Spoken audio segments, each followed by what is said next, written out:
All right, so we're going to be talking about World War One, which was called the war to end all wars when it was over, because nobody thought that something bad like that would ever happen again. Little did they know it only took 12 years for violence to start ensuing again in Europe, and then another 20 years before the next World War started. We're going to be discussing the home front and the war. Just a little precursor. By 1902, lots of people were talking about the U.S. as being the next world power. And what many were talking about was this quote-unquote pursuit of wealth. Not so much colonies and the relentless spread around the world of U.S. culture, art, music, religion, journalism, gender relations, etc. Okay, so the United States began kind of to colonize through their culture, which kind of should sound somewhat familiar today, correct? Because no matter what people think about the United States, they still love American culture. They love American music and movies and clothing and things like that. Um, Also, by the 20th century, the world economy had already begun to become highly globalized, meaning that goods, investments, people, anything that you can think of were flowing back and forth throughout the world, right? It was hard to stay completely isolated from the world now, even though many people in the United States try to. By 1914, the beginning of the war, the United States produced about one-third of all world manufactured goods. So that means they were exporting things all around the world. So there was no sense of just kind of being in the Western Hemisphere anymore and worrying about Latin America, not really even South America, but more just Latin America. Those days were kind of gone, even though it took America a long time to get into World War One. A lot of people knew the writing was on the wall. This is also when the U.S. will start its open door foreign policy, meaning they were really trying to open the door to Asia, especially China, Japan, get into those type of markets. And many people around the world were starting to worry that the U.S. was going to take over. There's one quote by a newspaper saying, "What are the new chief features of London life?" This was in 1914. The telephone, the camera, the phonograph, the electric streetcar, the automobile, the typewriter, all of these things that were made in America. All right, so it's a little different than it is today. Now we kind of make jokes that everything's made in China, but in 1914, that wasn't the case. The case was people felt like everything was being made in America. Okay, so before the era of intervention, basically before the United States gets into World War One, they basically stayed in the Western Hemisphere minus the Philippines. This pursuit of wealth that we've talked about kind of started with the Roosevelt corollary. Um, and the whole corollary was that the United States had the right to exercise the international police power, especially in the West. So he kind of expands on the Monroe Doctrine, and especially against European interests in the West. So he kind of moves down into South America. He takes over the Panama Canal, and then the United States takes over the Panama Canal until 1999. He backs a rebellion against Colombia to get this land, and even though the area is filled with malaria, people were dying, it's raining, it's hot, there was disease, there was rebellions. In the end, it did get done under his watch. So he is really one of the first presidents in the history of the United States to really start to take a large role in foreign affairs. This is Theodore Roosevelt, but we had kind of already talked about the 1912 presidential election. So in 1912, Woodrow Wilson becomes the president-elect. And with that comes Wilson's moral imperialism. In 1915, Wilson sends troops to Haiti to make sure that the U.S. bankers remain under control of the land that they bought. In 1916, he advocates and helps with the United States military to install a government in the Dominican Republic, which remained until 1924. Um, so the whole idea of his moral imperialism is kind of this whole the thing we talked about last week about how Europeans were going out and civilizing, so to speak, the people in Africa and Southeast Asia, and that's kind of what Wilson is doing in the Western Hemisphere. Um, right before the Lusitania gets sinks, we'll just go through a quick background of how World War II started. Well, we can't go into how. We'll just kind of talk about the last thing that occurred before the war started. In 1914, Franz Ferdinand, the second in command of the Austria-Hungary Empire, Prince, was assassinated by a secret society called the Black Hand. But already before this occurred, there had been a big military buildup in Europe because they were scrambling for Africa, meaning a lot of the European countries had actually fought each other in Africa overland there. And then you also had the treaty system where if one went to war, then the other had to go to war, then the other had to go to war, etc., etc. But the main thing about the war is that it deals a huge blow to this Western optimism that they're the shining example of how the world works and everybody should follow them, and kind of this self-confidence, right? Um, so even though the war started in 1914, in the United States there was a sharply divided citizenry on whether the U.S. should stay neutral or not. Um, in the U.S., Germans, Irish, people from the Balkans, people from Eastern Europe, all of Polish immigrants, German immigrants, French immigrants, all of these immigrants who had come into the country had their own kind of agendas, and they created kind of these clubs and these memberships where they would argue, well, we need to go to war on this for our side, and then that's what the Germans would say, and then the French and the British and the Irish would say, no, we need to go to war for the Allied side. All right, so everybody kind of had their own agenda. What ends up happening is, I don't know, maybe some of you have heard of this, but in 1915, the ship the Lusitania is sunk by German submarine warfare. In 1915, the Germans had actually launched submarine warfare. At the time, it wasn't sure whether it was legal or not, but whether it was legal or not to have submarine warfare, they sunk the Lusitania, which was a British liner.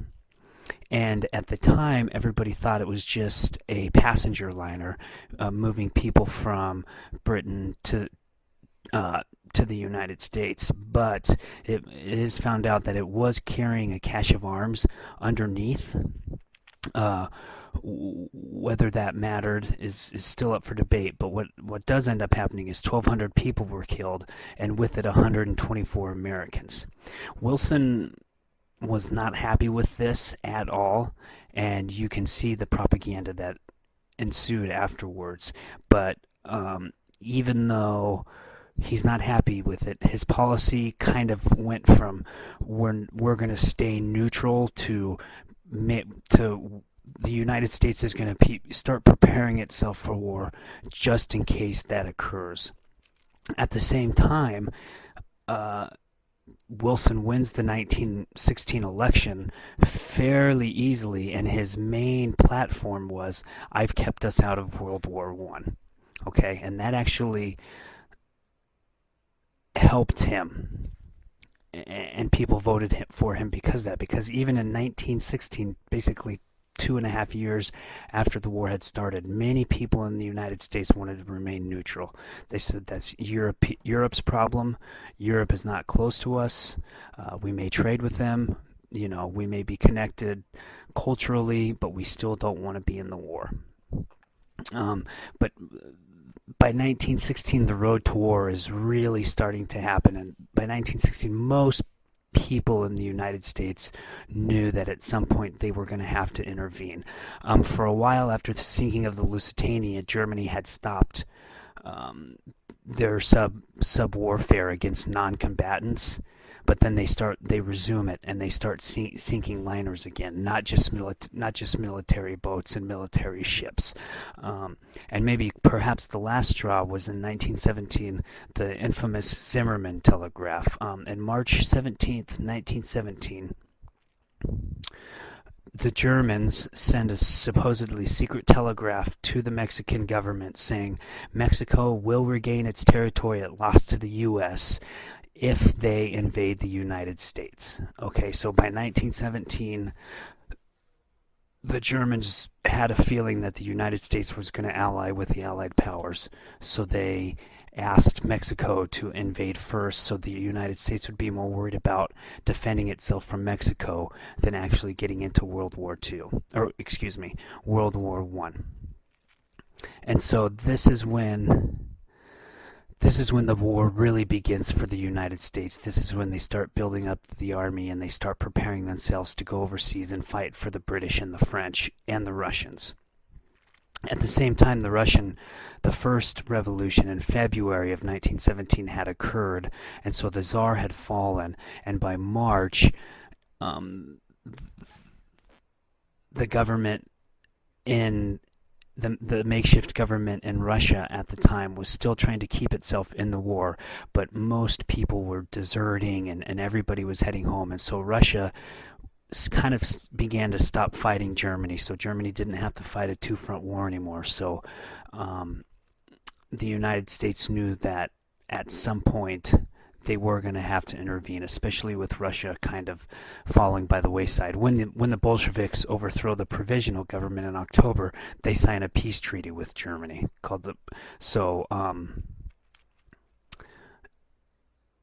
by the end of 1917, Germany is not fighting a two-front war anymore, and the Americans knew this. And this is when Wilson comes up with his idea of liberal internationalism, and he articulates this very clearly, that the United States is a beacon and it needs to make the world safe for democracy, and he lays out this new vision of the world. He says economic and political progress go hand in hand. He says you can't have a stable political system unless your economy is running correctly, and he says the United States economy is running correctly, and it is our job to help other people do this through what he called liberal internationalism. In his 1917 speech, he tells the United States and the world that the United States was getting into the war for peace and justice and for free and self-governing peoples throughout the world. In his speech, he outlines he's against autocrats, and he says neutrality is no longer feasible.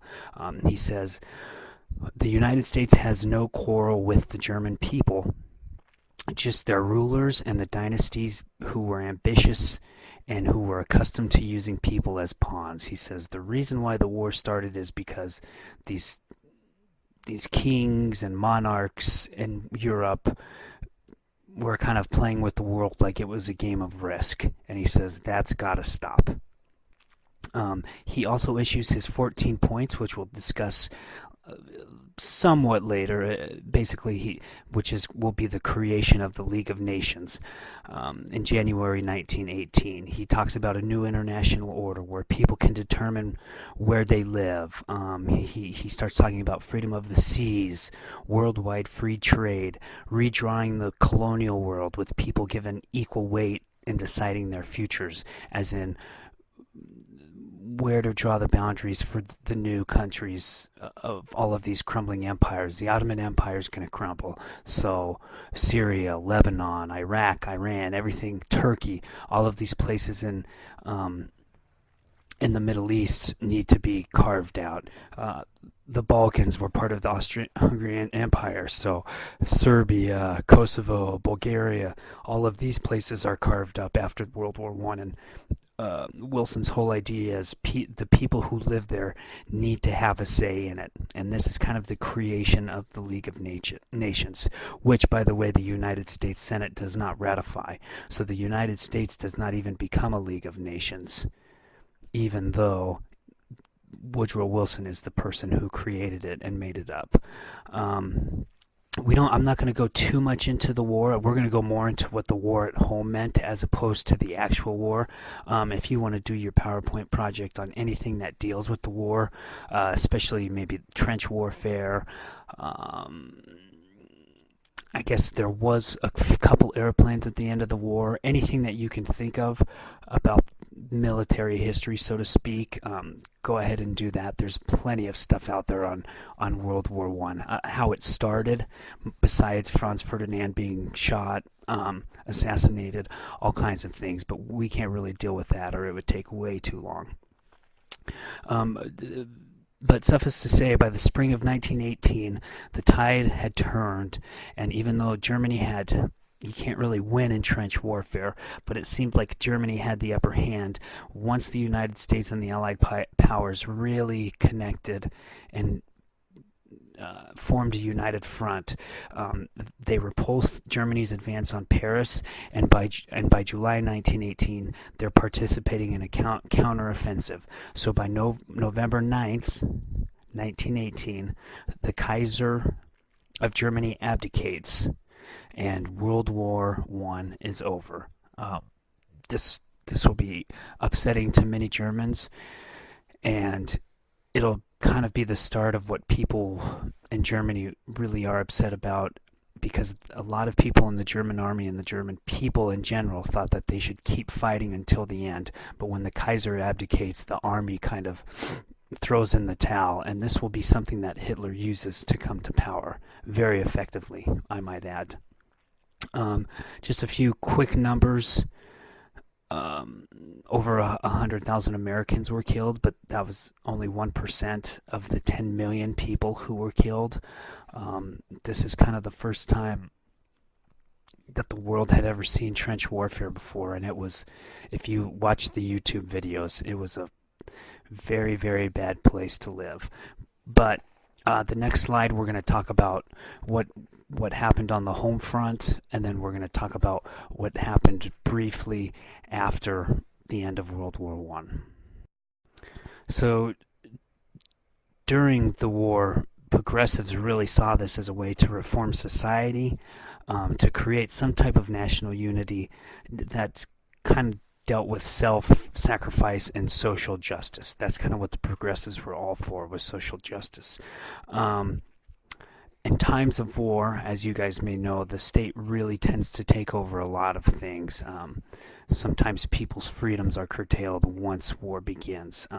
For the first time in the country, the Selective Service Act was created in 1917, which made 24 million people register for the draft. The feds began to regulate the industry, labor relations, and even agriculture. In some cases, what to plant, when to plant them, how much you charge, things of that nature. You also get the War Industries Board, the WIB, and this was the government taking control over most elements of war-making capabilities. Just to spur efficiency, they regulated things from tires to chains, to making bullets, to shoelaces. Okay, so this is kind of a top-down type of idea. The governments began to trickle into everything. They began the railroad administration, the food administration, farmers, fuel agencies, etc. But wages began to rise, and people began looking for equality because they began having jobs and being paid well for their jobs.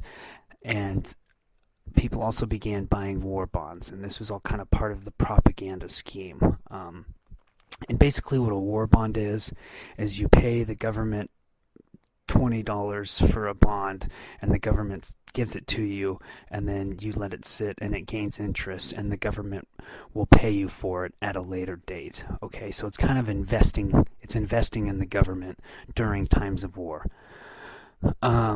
This is also when you get propaganda for, not the first time, the yellow journalism was kind of the first amount of propaganda, but propaganda really hits home in America, because you had many people who were against the war. You had moralists, isolationists, socialists. So Wilson creates this committee of public information, and they were they were made to make pamphlets, posters, newspaper ads, movies, things like that.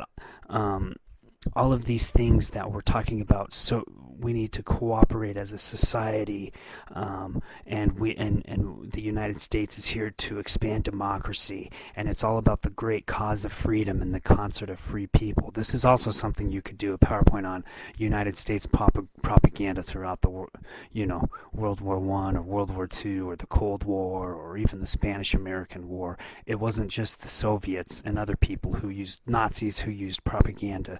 America has used it since the late 1800s.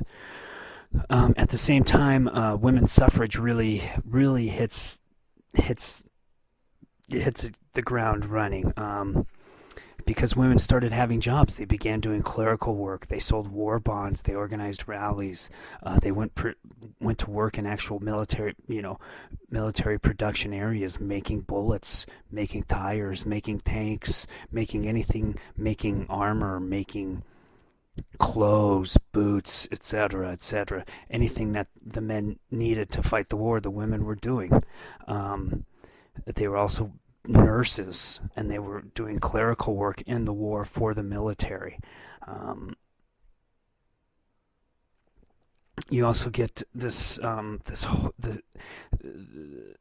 this whole idea after the war that was kind of led by a woman named Carrie Chapman Catt, who was a pacifist and a leader of a women's association, but after 1917 she kind of backed Wilson and his ideals of spreading democracy throughout the world. And the reason why she backed him is because, one, she says women in the workforce, if we go to war and women start working, then suffrage is inevitable. Women will get the vote, because if they help with the war effort, there's nothing people can do to hold back women from voting, right? Because she said our country is based on revolution, and this is just one more in a long line of them that will change in time. Right? So she kind of has this taxation without representation and the kind of idea of, by, for the people, wrapped into this logic of, if women work, then they're going to get the vote, because that's kind of the history of the United States. All right.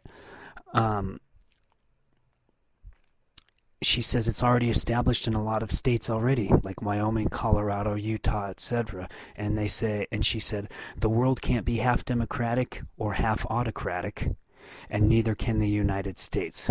She says, we're fighting a war for people's freedoms, and women can't vote in this country. And she says that's not acceptable.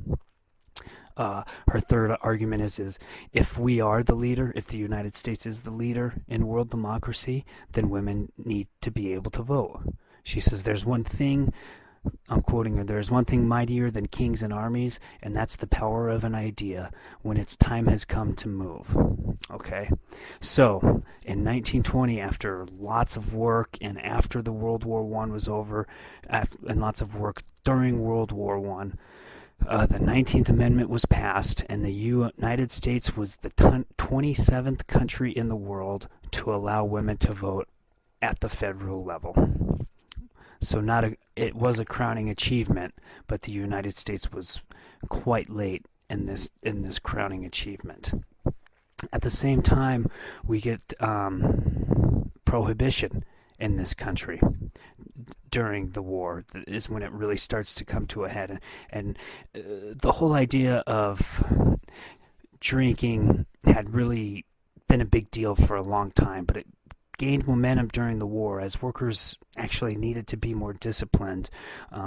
There needed to be more orderly urban environments, and a lot of people were really trying to undermine the political machines who had been buying votes with booze and saloons, and women really hoped that domestic violence would go down and that men would stop squandering their wages in pubs. If you're really interested in this, watch the 10-minute YouTube video by Ken Burns, and he kind of discusses this, and you could also do your project on this as well. He kind of talks about the cause and effect of prohibition. the one thing that a lot of people don't understand about prohibition, you kind of get this Al Capone romantic idea of basically organized crime was created because of prohibition. There's no question about it. But one of the main reasons why prohibition began was because many of the breweries in America were owned by German Americans, right? Anheuser-Busch, Miller, Pabst. A lot of these old, large breweries in America were owned by German Americans, and it kind of seemed patriotic to stop giving them money for making beer. Because obviously by 1917 the United States was fighting Germany. So in 1917 they passed the 18th Amendment prohibiting sales and the manufacture of alcoholic beverages, and it was ratified by all the states in 1919 and went into effect in 1920, along with the 19th Amendment. So you get the 18th and the 19th Amendment that are put into effect in 1920, and one of them was maybe two of the most important amendments, in the 20th century, is the women's voting and prohibition. At the same time, this kind of, some people call it repression. There was this sense of government power taking over a lot of the individual daily things that goes on in a person's life.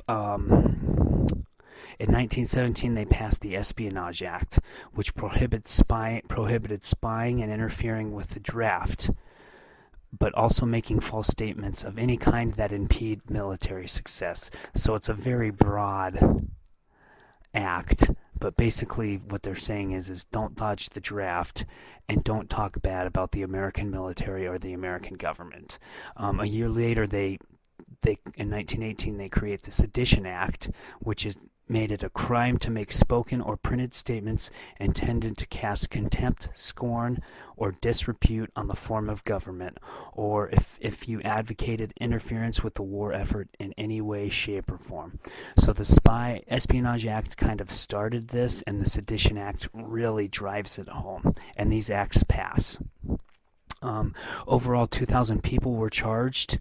And one of them was Eugene Debs. Eugene Debs was a very famous Union socialist. He even got quite a few votes in I think it was the 1912 presidential election, and he is one of the men who were charged with this. And he says, since you're arresting me, you have to understand that Thomas Paine, Thomas Jefferson, and Benjamin Franklin were seditionists too, right? He says, every war that the U.S. has ever had has been violently opposed by a number of individuals, including the Revolution. And he says, it's kind of patriotism is not going with everything your government says, but questioning the government if they make decisions that you don't think are correct. He says, just because you question the government does not mean you don't love your country. Okay, and that's kind of an old idea that Eugene Debs brings up. But he says, since I'm a socialist, that must mean I'm a seditionist. Whereas when those guys do it, they're the leaders of our country. That was his arguments. You can take it or leave it. I'm not saying it's right or wrong, but that was his argument when he got arrested and charged for being a seditionist. There also was created this American Protection League, which actually ended up having 250,000 members, which basically helped the Justice Department ID radicals and critics of war by spying on their neighbors and carrying out what they called slacker raids, which is basically raids on men in the street who may have been burning their draft card or looked of draftable age and should have been registered and should have been off somewhere fighting the war, but they were walking the streets instead. So they'd walk up to these guys and ask them, do you have your draft card? Where is it? And making sure that the men did have their draft card on them at all times. And the interesting thing about this is most people fail to speak out against this because once the war started and the Lusitania was bombed and the whole idea of Mexico invading America came to a head, many people in the government and many, especially a lot of the progressives, went along with this. Even Woodrow Wilson himself, who was a very much a man of principles and morality and social justice and equality for as many people as possible, he personally passed these acts because sometimes in a war these types of things occur. All right, so we're going to talk a little bit about more what happened at the end of the war on the home front, and then the year after. 1919 is somewhat of a watershed year in United States history and in kind of world history. At this time, there was anti-German, anti-Mexican, anti-Chinese, anti-Japanese, etc., movements throughout America, especially during the war. But at the same time, many immigrants were coming in, and a lot of the natives who lived here were pressuring people to assimilate and become Americans, so to speak, in quotes.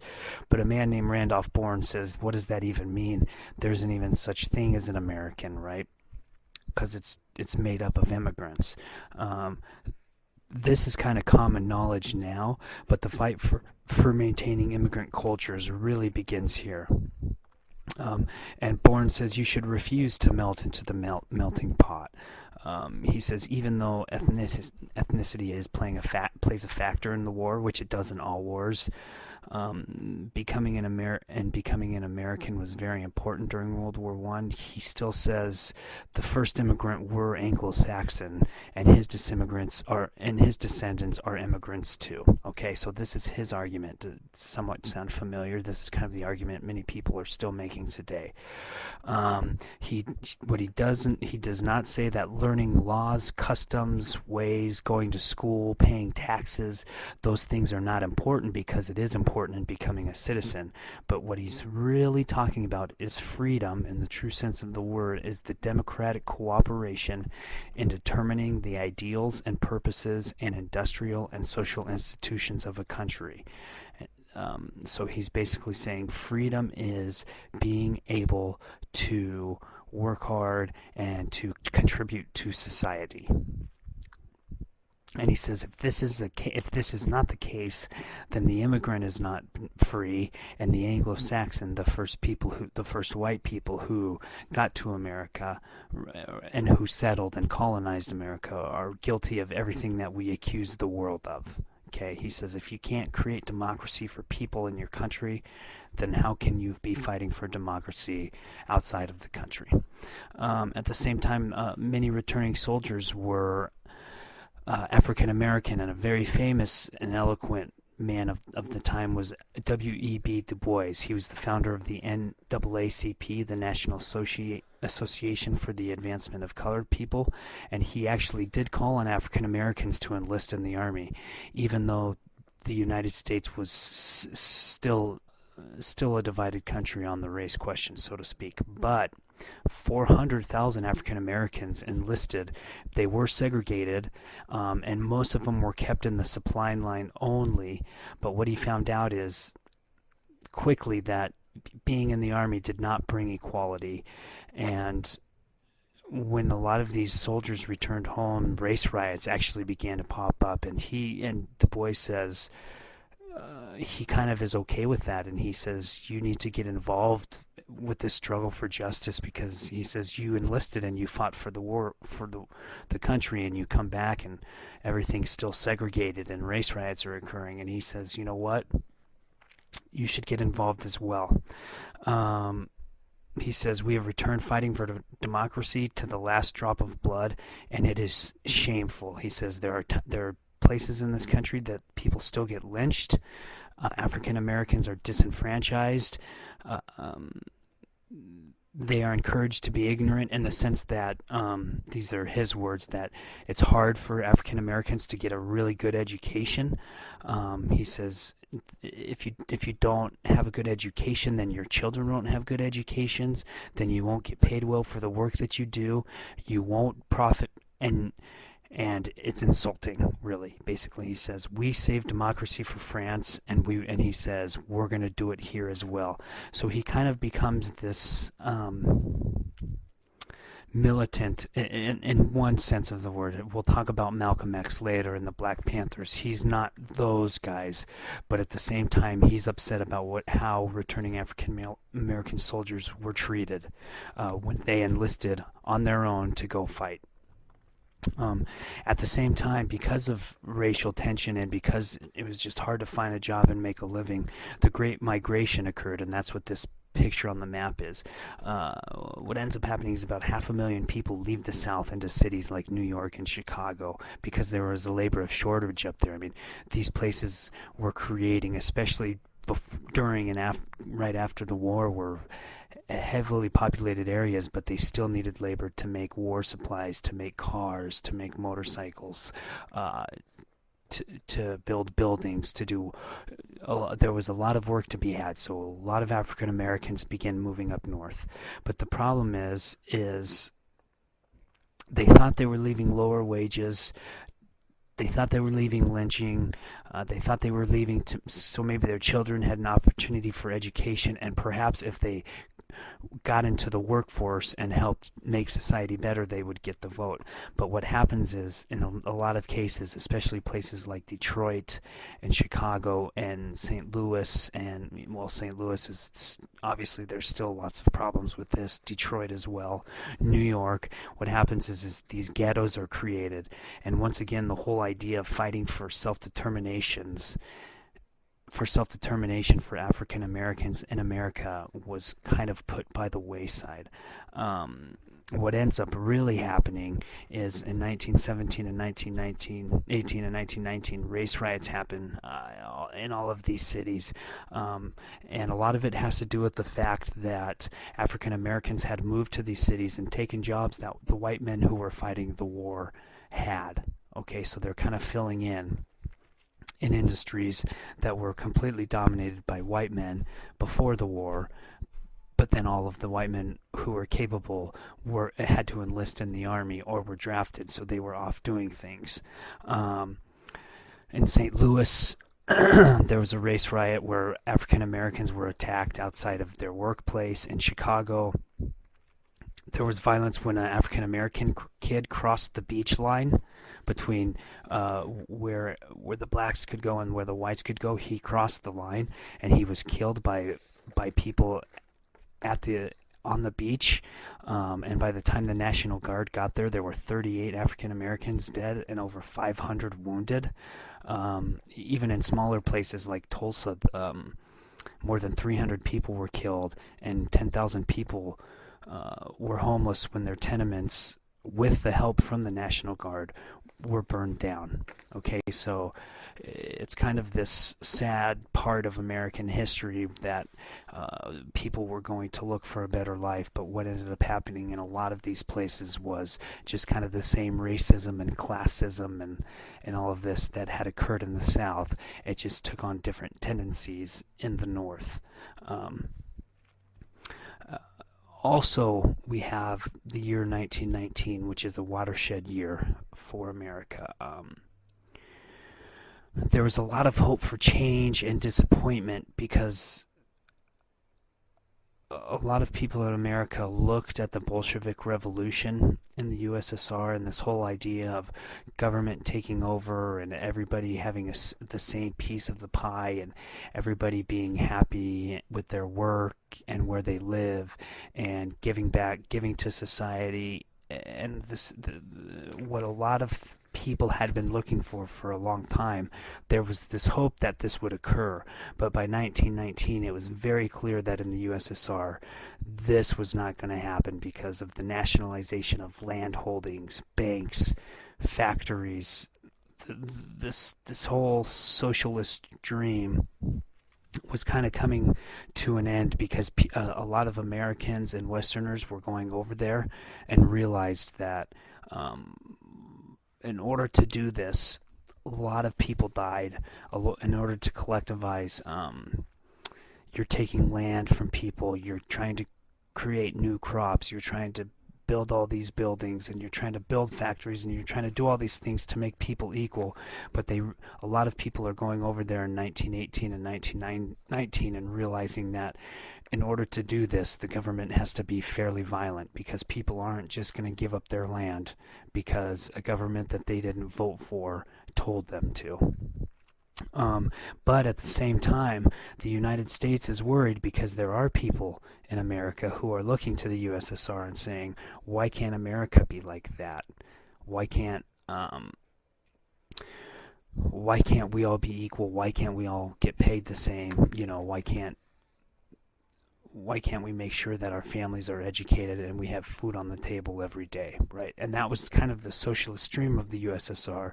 Of course, people realized right away that that just was not going to happen. At the same time, in 1919, there was a worldwide flu that killed over 20 million people and 700,000 in the United States.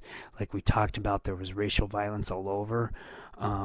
Anarchists were exploding bombs at the homes of prominent Americans, including the Attorney General of the United States, basically the head of the court system of the whole country.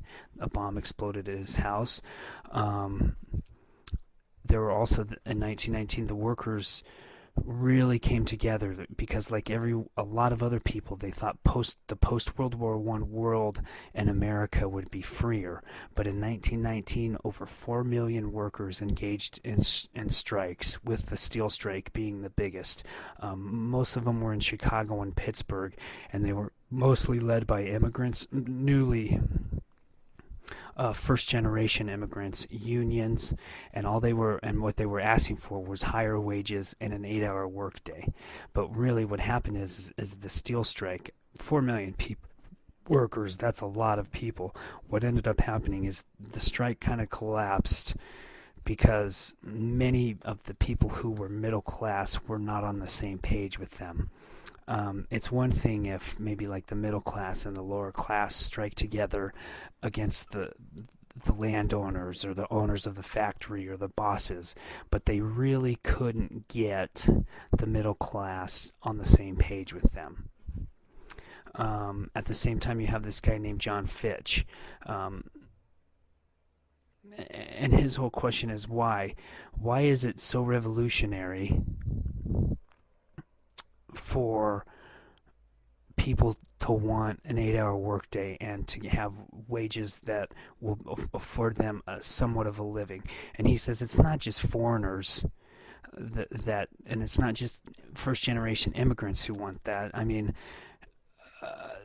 even though there are places in Pittsburgh and Boston and Chicago where foreigners and maybe where first-generation or second-generation immigrants do not get along with Americans whose families had been here for 300 years, but it's not really a fight. Like, it's not a fight of us versus them.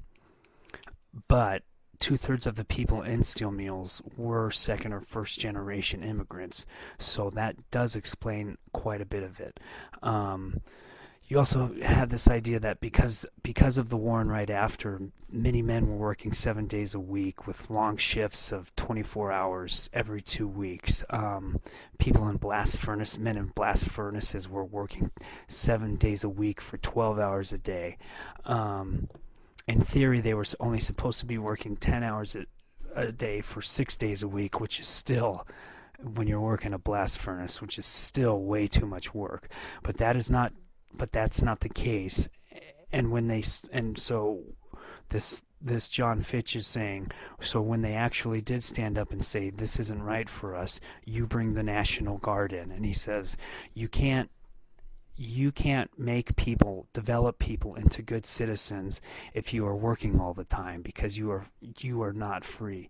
You can't develop people into good citizens if you begin arresting them and riots occur because of what they're asking for are basically living wages and not to work 12 hours a day for 7 days a week. He says that's not the American standard of living. He says if all of these Americanization people want these men to learn English, to be able to read the Constitution and the Declaration of Independence and know what happened at Valley Forge and all of these things that many Americans hold dear, and even in today many Americans believe make this the best country in the world, then you need to educate people so that they can read it and they can understand it. He says 75% of Washington's troops were foreigners, if you want to call foreigners second or first generation people. 50% of the Union troops in 1861 were foreign born, were actually not even born in this country. So he says, instead of bringing out the National Guard when these guys strike, why don't we sit down and talk with them and start getting them educated and their kids educated, and then they won't strike, and then you can pay them a decent wage and everybody wins. At the same time, there was a short Red Scare in 1919, 1920. We kind of covered it a little bit. But this kind of rolls back into the scare of strikes, because this was an intense political intolerance of strikes and fears generated by the Russian Revolution. Even though a lot of people knew by 1919 things weren't going in the right direction, many Americans still looked to the USSR as kind of this beacon of what the United States can become. There were even, and we're going to talk about McCarthyism later. This is kind of the first McCarthyism. Many politicians were convinced that the steel strike was a worldwide communist conspiracy against the United States. So what ends up happening is federal agents are dispatched throughout to kind of infiltrate these labor organizations and get into meetings and repeat back to the Congress and to the Senate and to the federal politicians in Washington what exactly is going on. What ends up happening is 5,000 people are arrested, most of them without warrants, and a lot of them are deported. But by September 1920, even the Congress was telling Mitchell Palmer, you need to back it up a little bit, especially in 1920 when the New York Stock Exchange was bombed and it killed 40 people. So after that, Congress and Palmer decided maybe we should stop doing this, because the bombing was in direct retaliation for these people being arrested. But at the same time, even though it was repressive, it actually did have the effect that was intended, because the IWW had effectively been destroyed and the Socialist Party crumbles after 1919. So even though they arrested a lot of people without warrants and they deported a lot of people, they actually did what they set out to do. And lastly, another reason why this is such a critical time in world history, not so much U.S. history as well as world history, is that in late 1918, in Versailles, the big palace that was built by the French monarchs, this is where everybody signed the Treaty of Versailles, ending World War I. In late 1918, Woodrow Wilson comes, and everybody in Europe sees him as this guy who talks about self-determination, and he was a rock star, literally. Everywhere he went, he was like, I don't know, One Republic or something like that in today's world. The Prince Harry and his wife, I can't remember her name. Everywhere Woodrow Wilson went, people wanted to touch him and take pictures with him. And there's the man who helped save the world from German autocracy. And here he is. He's going to create the League of Nations, and the world's going to live in harmony again. Everybody thought he was going to be the harbinger of democracy, but really what ended up happening is he got bullied by the other European powers there, and he ended up leaving, basically accomplishing nothing. And so many Europeans were disappointed with Woodrow Wilson after the Treaty of Versailles. Many of the leaders, George of Britain, Clemenceau of France, and Orlando of Italy, all of these guys were bullying everybody else because they had won and they wanted reparations. And everybody was making all of these private deals, even though the whole point whole point of Woodrow Wilson's League of Nations was so that there was open diplomacy, so World War One wouldn't happen again, where somebody would attack France and didn't know that Britain and the United States would had a secret treaty with them, so then that Britain and the United States would get into war. So everything that Woodrow Wilson stood for really did not come to pass, even though the League of Nations was created. It basically failed miserably from the start. Self-determination did work in Eastern Europe. You got Czechoslovakia in a sense. You got Czech Republic, Finland, Poland, Austria, Hungary, the Baltics, and Yugoslavia. When we say self-determination, basically they tried to make these new states as ethnically related as possible. So in Czechoslovakia, they wanted as many Czech people and Slovaks as possible to inhabit this land. Okay, so in future ethnic tensions wouldn't create another war. In Poland, they wanted to make as many Polish people as possible live there.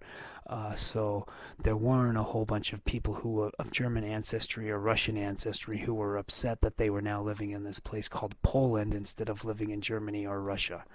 So this somewhat works in Eastern Europe, but in places like the Middle East and Southeast Asia, it absolutely does not. Basically, what happens is the European powers go to these places and kind of not necessarily colonize, but kind of carve them out as they saw fit. In Britain and France's defense, when they created places like Syria and Lebanon and Iraq, they really did try to be as equal as possible to the ethnicities who lived there.